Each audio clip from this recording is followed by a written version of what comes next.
All right, so today we are going to take a look at another problem of the week, an example problem, and we're going to talk about the an exemplar way of writing out the solutions to it. So what I'd like you to start off doing is to read this problem. This is actually a real problem that I was trying to figure out in real life. I was trying to figure out a little bit about a treadmill workout that I was doing, and I wanted to know how long it was going to take, and I wanted to know the average speed and how far that I was going to do for this run. So this was actually a real problem using some mathematical thinking to try to figure out a little bit of information about my workout. So I'd like you to read and take no more than 10 minutes to try to figure out the answer to it. Again, it doesn't. I don't expect you to actually complete this.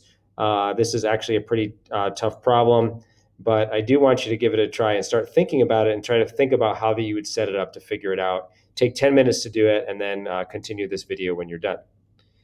So uh, the solutions here, basically, I want to take us to what the rubric looks like here. So how are you supposed to be answering on the rubric here? First of all, probably the most important thing to know on this rubric here, no one in here does it say that did you get your answer right.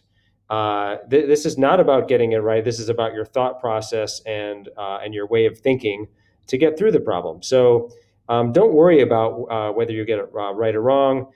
We want to see your thinking. We don't want to see your parents thinking, your friends thinking. If you want any help on this, ask your teacher, but you should not be getting any help from anybody on this. This is about your thinking through it. And please don't help other people.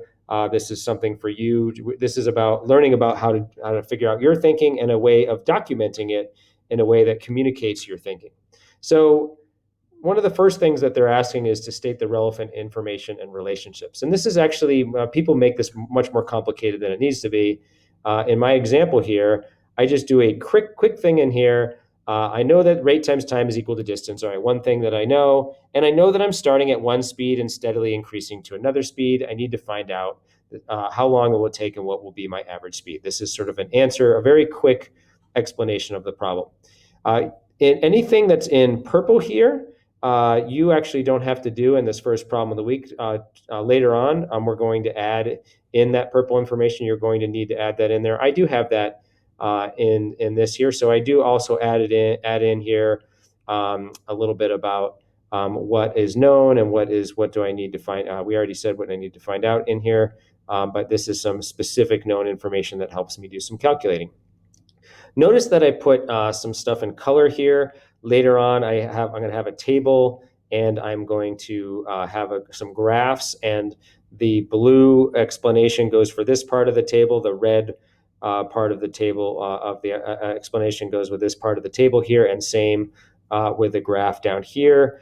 We've got those colors. That's good communication because it's easy to follow. It's color coded, so I can know which explanation goes to which part in there. In here. So there's an explanation here. This is where I describe how I'm actually doing this. I'm actually, one of the first things that it asks me to give is to give a thought process. What kind of answer would or would not be reasonable? Again, this is the purple area. You don't necessarily need to do this, but I put in here a quick little calculation of what would be a pretty good answer in here. So I did those calculations there. And then I basically talk about how I set up a table and my strategy of how I'm going to figure this answer out and how I do the calculations. I do an explanation of that. And then I show the data in the table. This is telling me, again, everything's labeled in here, speed in the units, kilometers per hour. All of this is clearly labeled in there. Some of it got cut off in here just by the way I did my labels. That's actually something I could improve on. I probably should have wrapped that so that I could read the units in there, but I didn't show that very clearly there. And then I put in here, once I got to the bottom of the table, I basically found, hey, here's my answer. My average speed is around 10.7 kilometers per hour. And when I count up each one of these rows here, I found out I ran for 45 minutes. and the total distance I ran was around 8 kilometers here. So I found some of those answers in there. And then I also put in here a graph of all of this information that shows this as a sort of visual way of looking at it. And that's basically it. That in there, that's kind of a tight way of doing it. There were some other questions that I didn't answer in this part, so I put those in the addendum. It did ask me if I made a mistake to describe the information on the mistake, so I put that in the addendum. It also asked me, how do I know my answer is correct and reasonable? So I gave an explanation here of how I know that. It asked me if this was an efficient way to solve the problem, so I gave an answer to that. And it also asked me how am I certain about this answer, and I gave an explanation of how I used a couple of different ways to take a look at it in there. And this would be it. At this point here, that would be a very good job with the explanation of taking of an exemplar of how to give the problem of the week. Now, everything else I did down here was just to help you understand. This is not what I expect you to be doing in here, putting the answers right into the rubric. But I took all my answers that I wrote up here and I put them, I lined them up with the piece of the rubric they go with. So for instance, if you were on the rubric and you were like, what does this mean? Why should others trust your answer? Why is the answer reasonable? Then I can go back and say, all right, where is that part in here? What is he looking for in there? Why should he trust? And there, I put in that part of the answer in there, so you know which part goes with which. So that if when you're looking and trying, you're not sure what one of these things is really asking for in there, you can take a look at my exemplar and go and see, oh, that's the kind of answer that they're looking for in that.